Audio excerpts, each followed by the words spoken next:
Sabe, tem histórias que parecem testar os limites do que a gente acha que é possível. Histórias que nos mostram até onde o espírito humano consegue ir quando é confrontado com o impensável. Hoje a gente vai mergulhar numa jornada assim. Uma jornada de quedas devastadoras e de superações inacreditáveis. Esta é a história de John. E essa frase aqui, nossa, ela resume tudo, né? Captura a essência do que a gente vai ver. Não é só sobre sobreviver, mas sobre transformar a dor, o trauma, em triunfo. É sobre resiliência na sua forma mais pura. Bom, e para a gente entender a dimensão dessa jornada do John, a gente precisa voltar lá no comecinho, para uma época em que tudo parecia possível, antes que qualquer sombra aparecesse. Imagina só, Belo Horizonte, anos 80, a cidade fervilhando de vida. E bem no meio disso tudo estava o John, um jovem com um futuro que parecia não ter fim. A vida para ele e para a galera dele era pura música, risada e sonhos gigantes. Não tinha limite. Pois é, mas a vida às vezes dá umas guinadas que a gente não espera. E um único momento, uma única noite, estava prestes a mudar tudo o que o John achava que sabia sobre o próprio futuro. Foi uma daquelas noites de moleque, sabe? Impulsionada por aquela sensação de que nada de ruim pode acontecer. Uma brincadeira boba, andar pelos trilhos do trem. Na hora, parecia só isso, um jogo, um teste de coragem entre amigos, sem a menor ideia do perigo que estava por vir. E aí, um passo em falso, um momento de distração. E, de repente, o que era um jogo vira um pesadelo. A perna do John ficou presa. A confusão inicial virou pânico, enquanto um barulho ao longe começava a ficar cada vez mais alto. Então, o trem. Num piscar de olhos, a vida que ele conhecia foi esmagada. E o pesadelo começou de verdade. Mas aquela escuridão toda, acredite, não foi o fim da história dele. De certa forma, foi um novo e sim muito doloroso começo. É a partir dessas cinzas que um tipo diferente de herói começaria a surgir.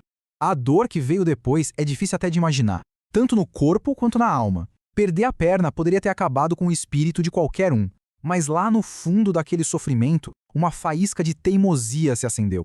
Uma recusa silenciosa, mas muito poderosa, de se deixar definir por aquilo. Desistir simplesmente não era uma opção. E essa jornada de reconstrução é algo impressionante. Cada passo doído, cada gota de suor virou combustível. O John não estava só reaprendendo a andar, ele estava se forjando em algo novo. Anos de um treinamento incansável levaram ele a um lugar que ninguém, talvez nem ele mesmo, pudesse imaginar.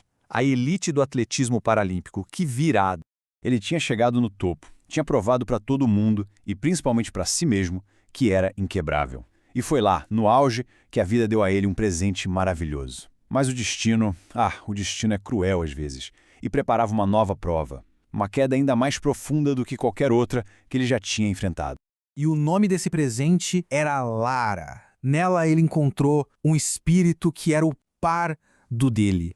Pela primeira vez desde o Ocidente, a cura não era só do corpo, era da alma. Ele encontrou uma parceira, um amor que parecia completar as partes dele que ele achava que tinha perdido para sempre.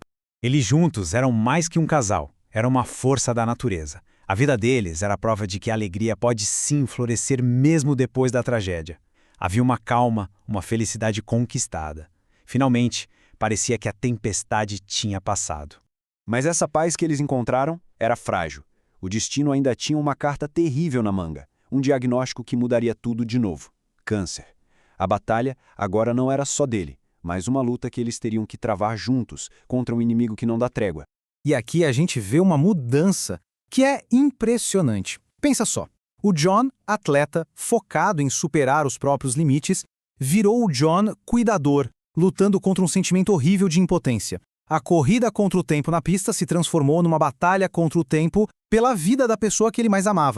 Toda aquela força, toda aquela resistência física não significava nada diante dessa luta. A dor de vê-la sofrer era um fardo muito mais pesado do que qualquer desafio atlético. A perda da perna o moldou, mas a perda da Lara o quebrou. Quando ela se foi, uma parte vital dele foi junto com ela. E com isso, a gente chega ao capítulo final. Como um homem que aguentou tanto continua. Como essa última perda molda o legado de uma vida definida pela luta. Naquele vazio que a ausência da Lara deixou, ele voltou para a única coisa que sempre o moveu: correr. Mas o propósito tinha mudado. As medalhas e os recordes não importavam mais. Cada passo era uma forma de lidar com a dor, um ritmo para continuar respirando quando o ar parecia ter sumido. O corpo dele aguentou o inimaginável por anos. Mas o coração, que amou e perdeu tanto, tinha seus próprios limites. Depois de uma sessão de treinamento, se esforçando como sempre fazia, o coração dele simplesmente parou. Foi o fim de uma vida extraordinária. Pode parecer um final trágico, né? Mas talvez seja mais do que isso. Se a gente olha para a vida dele como um todo, a gente vê um homem que nunca fugiu da luta, que viveu cada momento com uma intensidade feroz. Sua morte talvez não tenha sido uma derrota, mas o descanso final de um guerreiro, a paz que ele tanto merecia. Então, o que o John nos deixa? Ele deixa um legado não de dor, mas de resiliência. Uma história que serve como um lembrete poderoso de que, mesmo nas noites mais escuras, o espírito humano pode encontrar uma maneira não apenas de sobreviver, mas de brilhar. E no fim, a história do John deixa a gente com essa pergunta, né? O que realmente define uma vida? São os picos das nossas vitórias ou os vales das nossas tragédias? A história dele sugere que talvez a verdadeira medida de uma vida esteja na jornada entre os dois, na coragem de continuar escalando, não importa quantas vezes a gente caia.